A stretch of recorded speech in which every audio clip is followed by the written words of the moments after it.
एक छोटी कहानी से शुरू करना चाहता हूं। हमारे विश्वविद्यालय में एक शिक्षक थे, वो कह रहे थे कि एक सेठ थे राजस्थान में, अचानक सांप सांप चिल्लाने लगे। तो लोग आए, बोले क्या हुआ? बोला देखो सांप अभी पेट पर से चल के चला गया। बोले काटा तो नहीं ना? बोला नहीं काटा नहीं, रास्ता देख गया है। So when I rise Professor, today, this is my quote. Everyone in the house knows. Note of your university. sir, ये तो मैंने कहा है. sir, Go ahead. sir, I would want all of you to give me uninterrupted time. I'll not speak anything which is going to prick you or disturb your rhythm. What I wanted to say, sir, असल में कई वर्ष पूर्व भी देखा इस देश में, आज भी देख रहे हैं। जब बहुत बड़ी सत्ता आती है ना, तो कई ख्यालात आते हैं, कुछ अच्छे होते हैं और कुछ लगता है जिसको हम कहते हैं लोएस्ट हैंगिंग फ्रूट। मैं और मेरी कलीग, सीनियर कलीग जया जी, हम लोग बात कर रहे थे, इतने पावर का करोगे क्या? कम है क्या? इतने राज्यों में सरकार है, केंद्र में सरकार है, 303 का बहुमत है, उसके बावजूद अगर किसी निर्वाचित सरकार को लेकर के ये आपकी प्रणाली हो, कार्य प्रणाली हो, जहां की सुप्रीम को 11 मई को सुप्रीम कोर्ट का ऑब्जर्वेशन हुआ, मेरे कई कलीग कह चुके हैं। संभवतः हमारी सरकार ने सोचा होगा कि वेकेशन में जाने से पूर्व उनको कुछ ऐसा पकड़ा दो कि अवकाश में भी वो सोचते रहे इसके बारे में। तो उन्होंने 19 मई को ये ऑर्डिनेंस लेकर के आए। तो अब जजों का काम था कि इस पर लगातार सोचते रहे। सर, इससे पहले कि मोटा मोटी कुछ बिंदु पे मैं आऊं, मेरे कुछ साथी वो जिन्होंने लोकसभा में वोट किया है, most likely they will do the same here. हालांकि लोकसभा के बारे में जिक्र नहीं करना चाहता था, माननीय सभापति महोदय डाइवर्सिटी शब्द का आप बहुत जिक्र करते हैं, हम सब उसमें रिजॉइस करते हैं, हमारी प्राइड है वो। लेकिन एक मंत्री महोदया डाइवर्सिटी बोलते बोलते बोल गई कि इंडिया इज कॉम्प्लिकेटेड। सर, बचपन से लेकर आज तक इंडिया कॉम्प्लिकेटेड नहीं लगा कभी।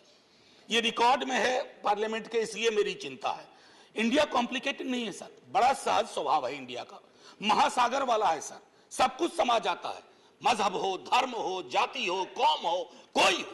लेकिन इसको जब तालाब बनाने की आप कोशिश करते हैं तो महासागर तालाब नहीं बनना चाहता। सब फॉर ऑल दोज फ्रेंड्स, बड़ी अच्छी अच्छी बात कही, equi distance. Sir, equi distance का मतलब होता है न्यूट्रलिटी। जब चूहे की पूंछ पे हाथी का पांव पड़ा हो तो न्यूट्रलिटी, उस चूहे से पूछिए कि उसको कैसा लग रहा है। तो मैं समझता हूं, इसलिए सर एक शेर अर्ज किया है, आज बड़े शेर पढ़े गए हैं, सुधांशु जी ने पढ़ा, तो मैं भी एक अर्ज करता हूं सर। ये पड़ोस के मुल्क से आया है।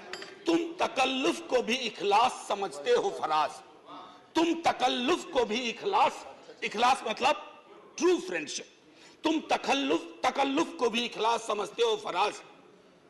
दोस्त होता नहीं है हर कोई हाथ मिलाने वाला, आपकी पेशे नजर है जी।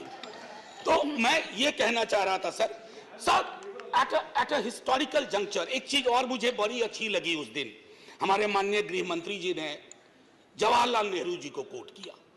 एक पल को मुझको लगा कि इस शांतिवन में अस्थियां कसमसा गई होंगी, ये हुआ क्या, ये हुआ क्या। फिर अंबेडकर साहब को भी कोट किया, राजा जी को कोट किया, उन्होंने कन्हैयालाल मानिकलाल मुंशी को कोट नहीं किया, एचवी कामत को कोट नहीं किया, जो शायद ज्यादा उनके पक्ष में तर्क आ जाता।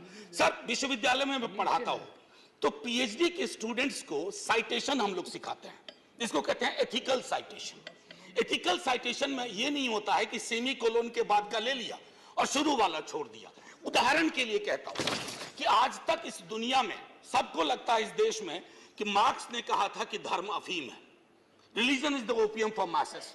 Sorry sir, the entire quote is religion is the sigh of the oppressed creature, the heart of a heartless world, and the soul of soulless condition. It is the opium of people. Sir, अब इसमें क्या किया हमने? सिर्फ opium वाला line निकाल लिया और मार्क्स को कह दिया कि धर्म विरोधी था। सर, मैं इसलिए कहता हूं साइटेशन बहुत इंपॉर्टेंट चीज है। बहरहाल जवाहरलाल जी की अस्थियों को मजा आया होगा, जहां तक मुझको लगता है शांतिवन में। सर, ये मूलतः मैं इसलिए नहीं कहता कि मैं बीजेपी के कार्यप्रणाली का विरोधी हूं सर, वो एक पॉलिटिकल रियलिटी है, हम भी एक पॉलिटिकल रियलिटी हैं। हम शत्रुता की जुबान से हमें एक दूसरे को संबोधन नहीं करना चाहिए, न सदन में न सदन के बाहर। साहब हम इंडियन मुजाहिदीन नहीं है साहब, हम ईस्ट इंडिया कंपनी नहीं है, हम वो भारतवर्ष हैं जिसको महासागर मैंने कहा, और उस महासागर में आप भी हैं, हम भी हैं। हम और आप एक दूसरे की कीमत पर नहीं है। तो सर मैं ये कहना चाहता था कि ये प्रतिगामी बिल है। सर आपको घंटी नहीं बजाना पड़ेगा, मैं प्रॉमिस करता हूं, पक्का उसी में खत्म कर दूंगा। सर प्रतिगामी मैंने क्यों कहा, दुनिया देख रही है कि हम कितना प्रोग्रेसिव लेजिस्लेशन ला रहे हैं।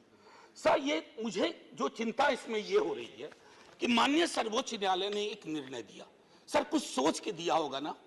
आप अक्सर कहते हैं कि नेहरू नहीं चाहते थे, अरे नेहरू 56 में नहीं चाहते थे, 67 वर्ष बीत गए हैं, हकीकत नहीं बदलती क्या। नेहरू के टाइम में हम सार्वजनिक क्षेत्रों में कितना ध्यान देते थे और आज हम बेचने पे ध्यान दे रहे हैं। ये फर्क आया है ना सर। चूंकि ये फर्क आया है तो हर हकीकत में फर्क होता है। 56 की दिल्ली और आज की दिल्ली वही नहीं है सर।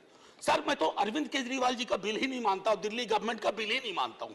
मैं तो ये मानता हूं कि सर अगर ये प्रयोग सफल हुआ, अगर सांप ने रास्ता देख लिया, तो कल को उन पर भी गाज गिरेगी जो आज न्यूट्रलिटी और इक्विडिस्टेंट के नाम पर न जाने क्या क्या सोच रहे हैं। सर हम तब भी आपके साथ होंगे, ये तो गारंटी है सर, हमारे पास कोई विकल्प ही नहीं है। परेशान हताश लोगों के पक्ष में खड़ा होना। हम तो कश्मीर चल रहा था, उस वक्त आम आदमी पार्टी ने कोई और पोजीशन लिया था, आज उनको समझ में आ रहा होगा कि क्यों उस वक्त वो पोजीशन लिया। और आज मैं ये कह रहा हूं कि कल को किसी राज्य के साथ होगा, हम आपके साथ होंगे। सर सेपरेशन ऑफ पावर को लेकर के मेरे कई कलीग कह चुके हैं, मैं कुछ नहीं कहना चाहता, बस ये 3 चीज कहूंगा सर। अगर ब्यूरोक्रेट्स मिनिस्टर को उत्तरदायी नहीं है, सर ये अराजकता को जन्म नहीं देगी क्या।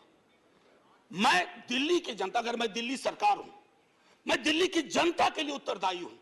जैसे राघव कह रहे थे, अगर कोई विसंगति कहीं आती है, एलजी साहब के पास जाऊं सर, वो चुनाव जीते। हालांकि मैं जानता हूं कि इस देश में गवर्नर्स और लेफ्टिनेंट गवर्नर्स की भूमिका में विस्तार हो गया, अब तो वो राज्यों के नाम बदल दे रहे हैं। सर आपकी मुस्कुराहट इंगित कर रही है कुछ। मैं ये कहना चाह रहा था सर, और मैं समझता हूं कि ये बात मैं कह करके, और 239AA के बारे में जो बातें कही गई हैं मैं उसको दोहराना नहीं चाहता। सिर्फ मैं एक चीज पे आऊंगा, कोरम। सर ये कमाल का कोरम हुआ, 3 में से 2 होंगे। मुख्यमंत्री बेचारा चेयरमैन है, बहुत अच्छी बात कही उन्होंने, चेयरमैन विदाउट चेयर। मुख्यमंत्री चेयरमैन है, वो अगर 2 मिनट लेट भी पहुंचेंगे तो कोरम डिसाइड कर लेगा क्या करना है दिल्ली के लिए।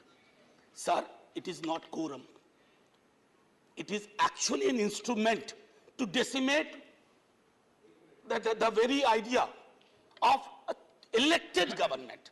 सर सर घंटी हो जाइए, केशव राव जी की श्रेणी में 1.5-2 मिनट और ले लूंगा।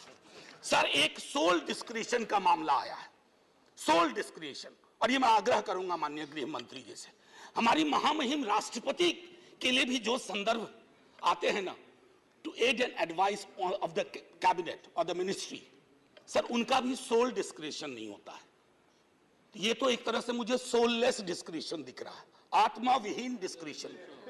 सर ये उसमें नहीं फिट बैठता है। सर एक और चीज,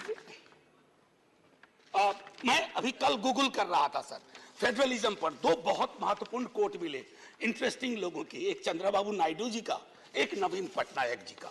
वो कोट मैं पढ़ना नहीं चाहता हूं, बस मैं बता देना चाहता हूं। आखिरी सर, ये पेशे नजर तमाम लोगों के जो कहते हैं, अपील करते हैं कि साहब मदद करो इस बिल पे, तो दुष्यंत जी कह के गए थे कि उनकी अपील है कि हम उनकी मदद करें, चाकू की पसलियों से गुजारिश तो देखिए। सर ये चाकू पसलियों से कह रही है हमारी मदद करो। सर ये आसान मामला नहीं है। जय हिंद सर, जय हिंद।